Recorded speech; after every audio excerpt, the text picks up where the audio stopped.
как сказано. You're a dead man unless you do exactly as I say. Tune the radio to... You're going to kill me, see? In all of COD history, there has never, ever been a villain, an enemy, as persuasive, as charismatic, as enduring, as valuable for the COD franchise as Raul Menendez. And he is one of the best villains, characters, period, all time in video games.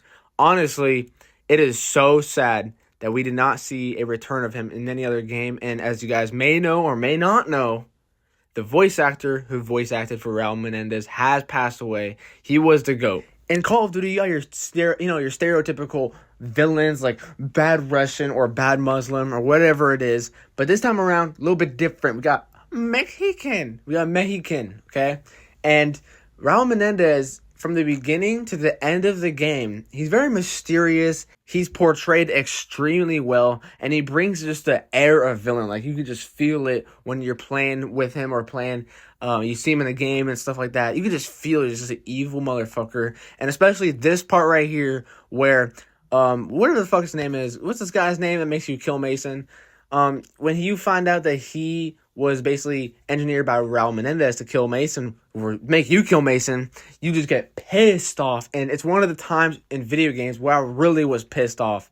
And guys, Raul Menendez, best character we've ever had, best villain we've ever had. We'll never have a villain like that again, because I think they kind of lost the way how to shape the villain. I mean, in Black Ops 2, you play as Menendez. You go against Menendez. You play as him like twice, I think, actually. You go against him, and it makes you understand when you play as him why he does the things he does.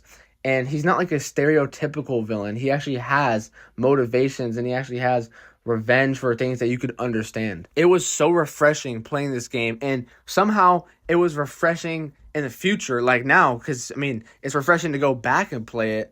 It's not like, he has the nuclear codes, we must stop him. He wants to blow up America, we must stop him. This one was very different. It was pretty much he wanted to plan a cyber attack on America, make the people stand up, and then he wanted to basically die so that all of his followers and everything, he'll be a martyr to them.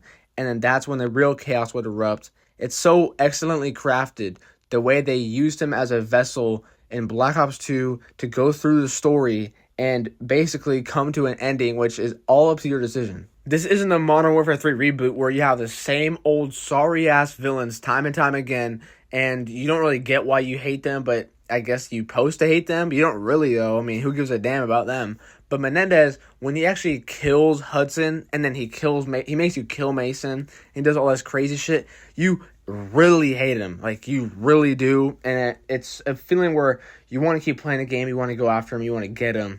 It's one of the best revenge plots in all of COD. In Call of Duty Ghosts, the year after this game, we had Rourke, and he betrays you, and then Rourke, get Rourke. And it wasn't that good. And then, we had General Shepard from Modern Warfare 2, which was pretty good. He betrays you, kills Ghosts. I'd say that's pretty good revenge plot.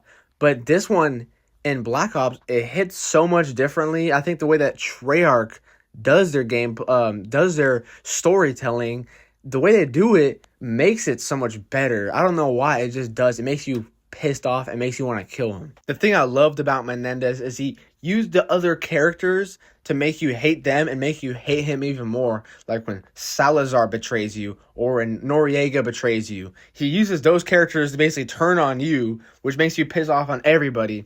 Unlike General Shepard, unlike Rourke, where they just have their sidekicks, the mercenary agents, whatever the fuck they were, that you didn't have a name or anything.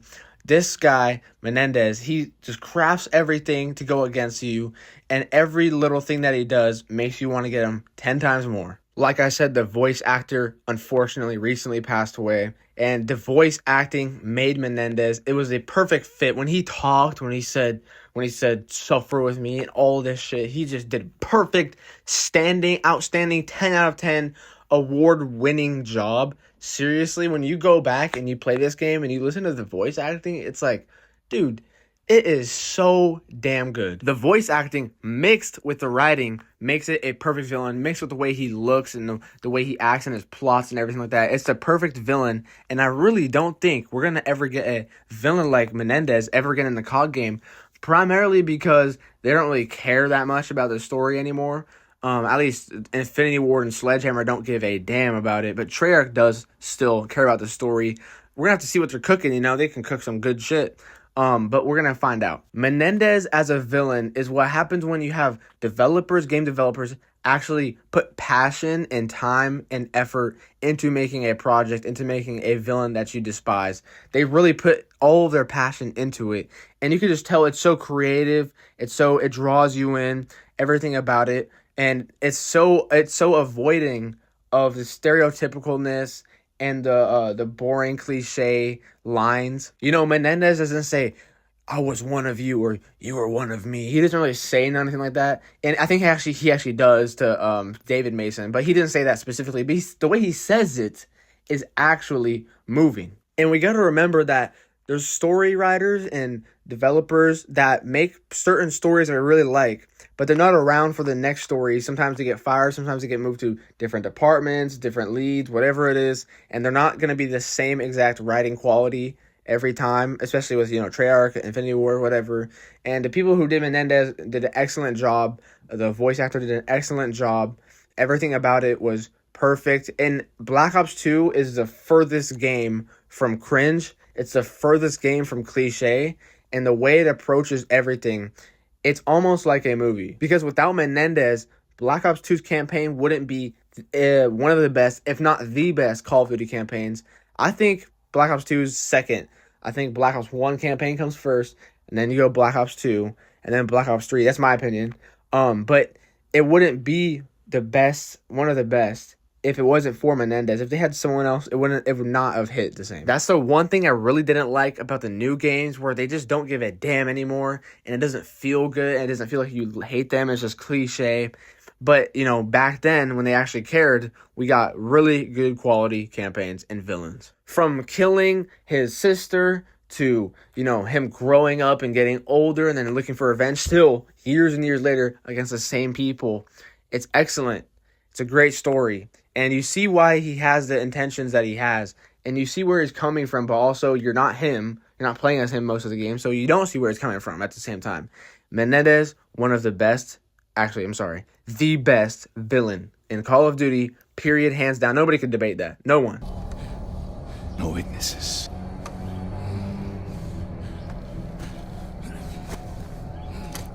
I saved your life.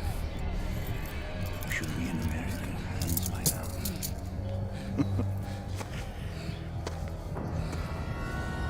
Call it a favor.